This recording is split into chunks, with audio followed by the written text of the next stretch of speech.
So over the జర్నీలో ఏంటి అంటే నేను ఫ్యాకల్టీగా వర్క్ చేయడం ఒకటి, సాఫ్ట్వేర్ ఫీల్డ్లో వర్క్ చేయడం ఒకటి, ఈ కనెక్షన్స్ ఎక్కువ ఉండడం వల్ల అందరూ ఒక్కసారిగా కాల్స్ చేశారనమాట. దీంట్లో ఒకే ఒక కాన్వర్జేషన్ గురించి చెప్పాలనుకుంటున్నాను నేను.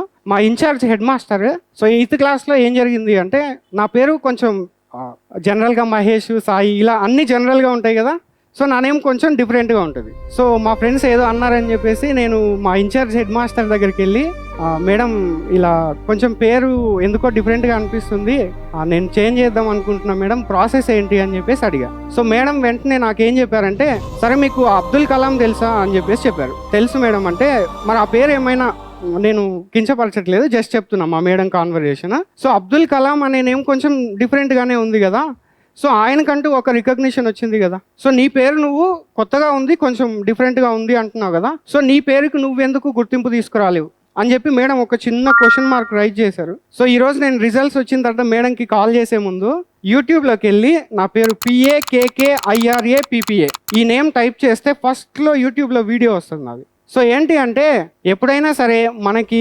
జీవితంలో ఎక్కడైనా మీకు కొంచెం మనల్ని తక్కువ చేసి మాట్లాడారు అనిపిస్తే దాన్ని మళ్ళీ రిటర్న్లో ప్రూవ్ చేసి చూపిస్తుంది. ఓకేనా? సో